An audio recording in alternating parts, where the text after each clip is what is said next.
The joint legislative session fell completely silent. What had begun as a routine budget negotiation meeting between federal and state officials had suddenly transformed into one of the most revealing political confrontations of a year. Representative Jasmine Crockett stood calmly at the podium, her expression composed but resolute as she faced Pennsylvania Governor Josh Shapiro across the chamber.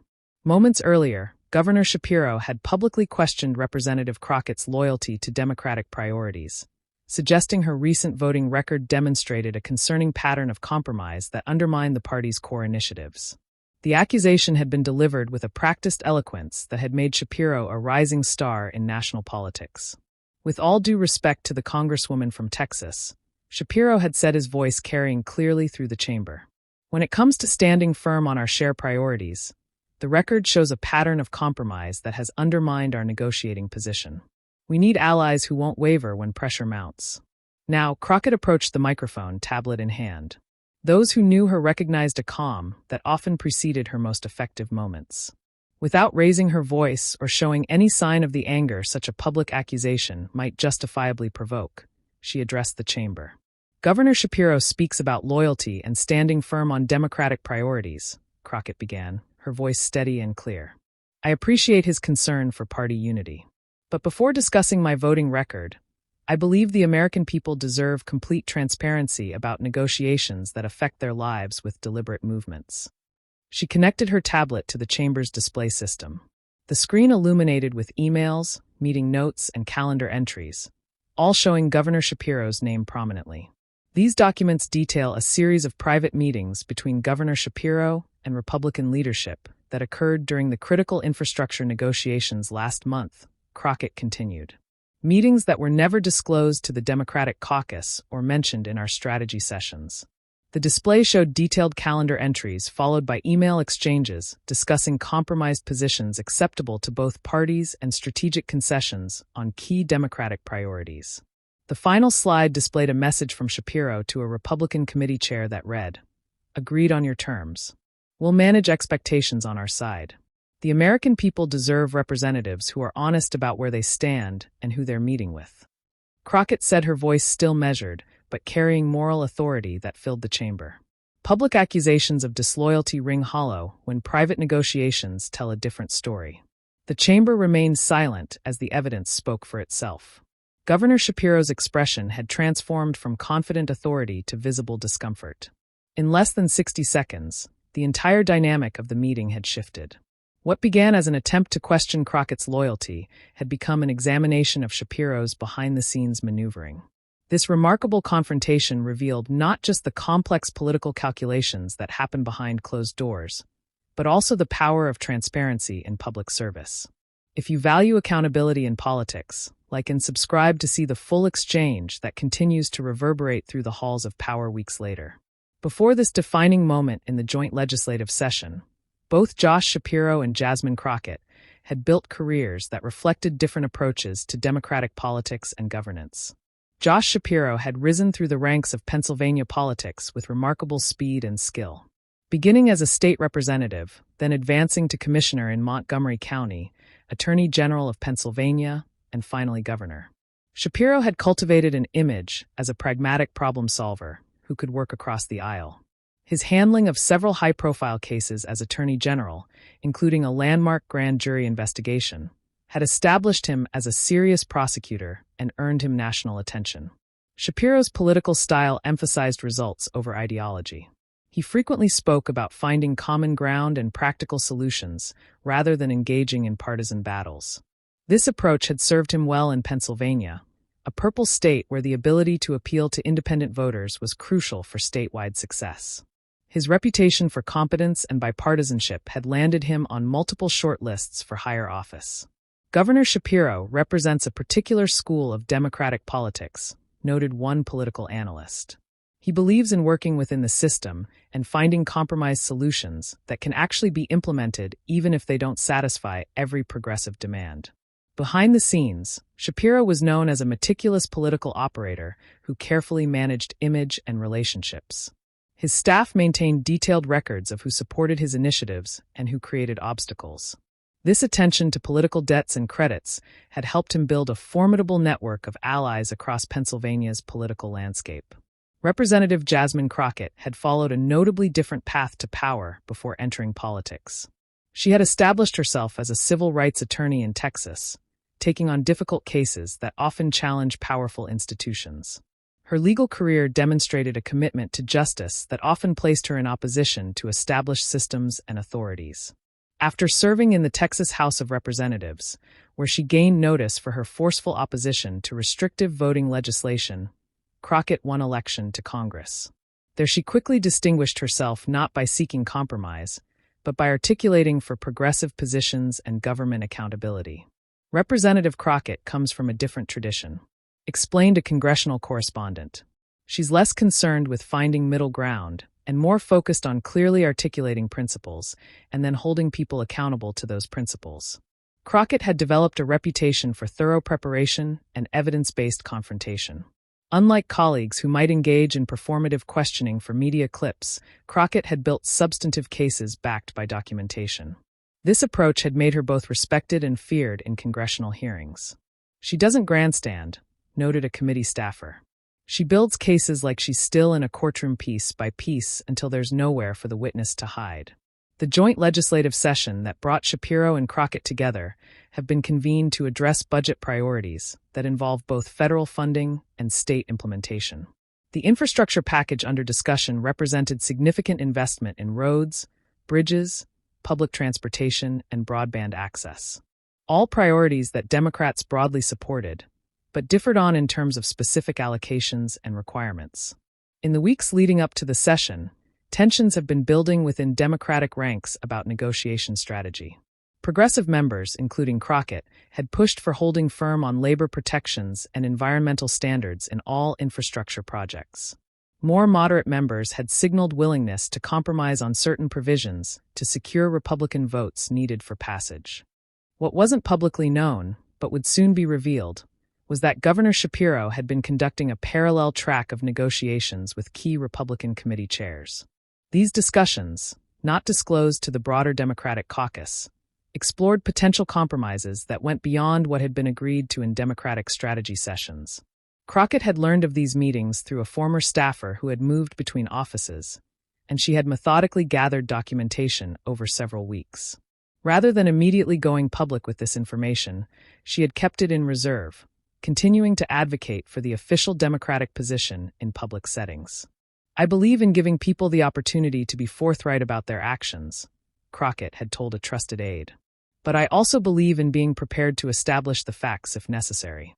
This preparation was about to prove decisive, as Shapiro's public questioning of her loyalty created the context for Crockett to reveal what she had discovered. The joint legislative session had begun with the standard formalities. The meeting chair welcomed state and federal officials to the budget negotiation session, emphasizing the importance of productive dialogue to advance infrastructure investments that would benefit communities across the country. Governor Shapiro, as the head of a key swing state, was among the first state officials invited to address the gathering. His remarks began with his trademark combination of pragmatic focus and values-based framing. "This infrastructure package represents a once-in-a-generation opportunity to rebuild America's physical foundation while creating good-paying jobs," Shapiro stated confidently. "In Pennsylvania, we've demonstrated that when we focus on practical solutions rather than ideological purity, we can deliver results that improve people's lives." He continued by emphasizing his administration's approach to governance. "We've found that rigid adherence to partisan wish lists often leads to gridlock rather than progress. By identifying shared priorities and being willing to give ground on less essential items, we've passed bipartisan legislation that makes real differences in our communities." As Shapiro's remarks continued, they took a more pointed turn. "However, I've observed a concern that some of our federal colleagues seem more interested in perfect legislation than in achievable improvements. When representatives stake out absolutist positions and refuse to acknowledge political realities, they may earn applause from their base, but they rarely deliver tangible benefits to their constituents." Several heads turned toward the progressive members of Congress seated in the chamber, with Crockett among them. Shapiro hadn't named anyone specifically, but the implication was clear to everyone present. The American people deserve representatives who understand that governance requires compromise, Shapiro continued. Especially in today's divided political landscape, an unwillingness to find common ground isn't principled. It's an abdication of responsibility. After Shapiro concluded his remarks, several other governors and representatives spoke, largely echoing his calls for pragmatism and bipartisanship. The session then moved to a more open discussion format, with the chair recognizing speakers from the floor. Representative Crockett raised her hand and was acknowledged. As she approached the microphone, those familiar with her work in Congress straightened in their seats, recognizing her deliberate pace and focused expression. "I want to thank Governor Shapiro for his thoughts on compromise and governance," Crockett began. "There's certainly wisdom in recognizing that in a democracy, no single faction can achieve everything at once.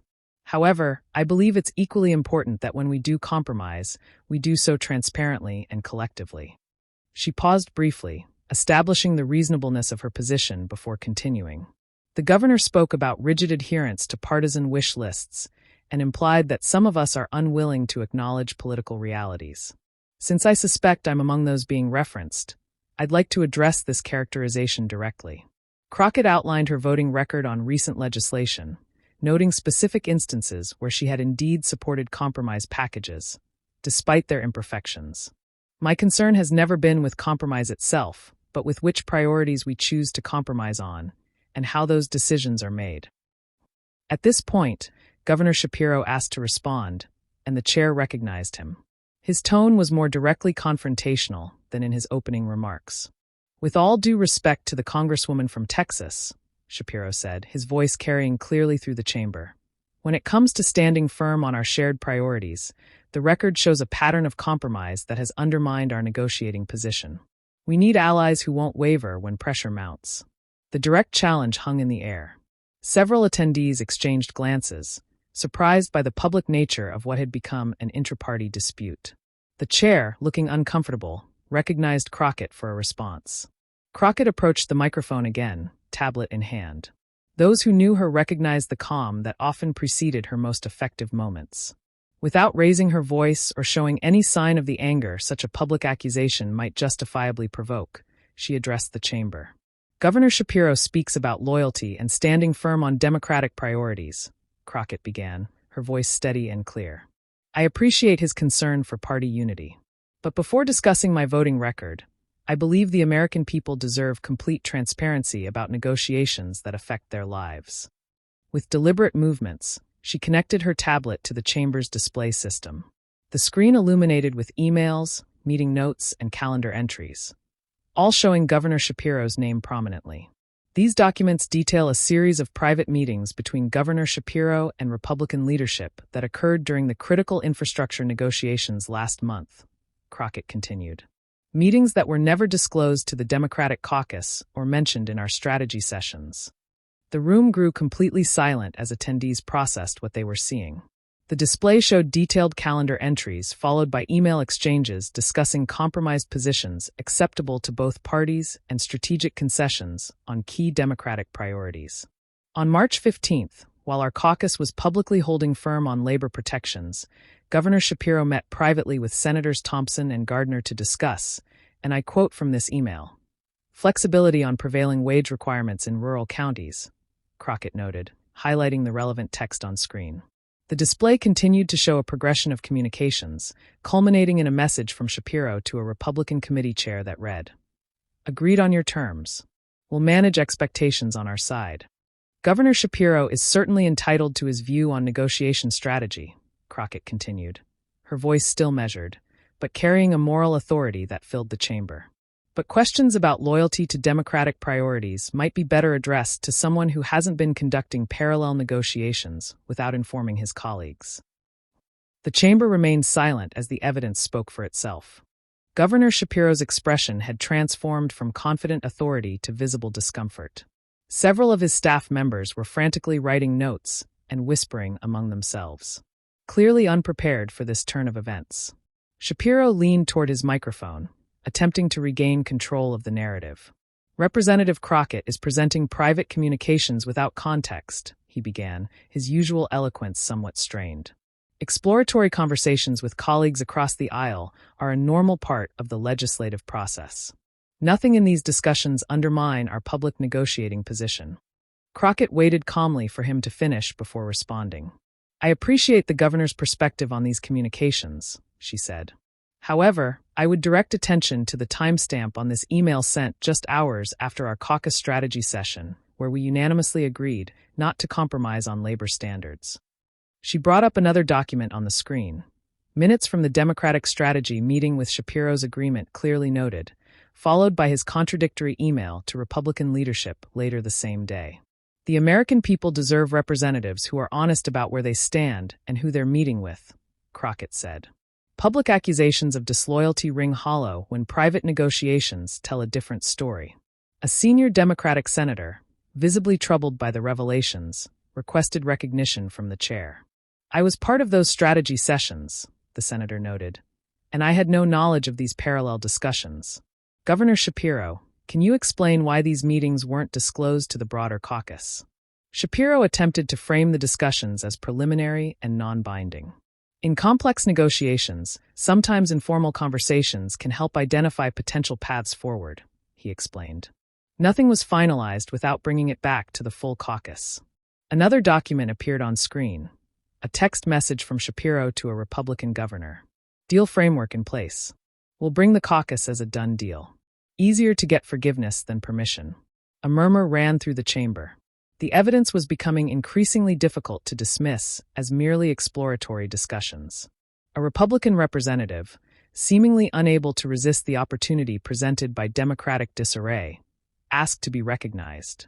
I find it interesting that we're being criticized for having constructive conversations with Governor Shapiro, he said with barely concealed satisfaction.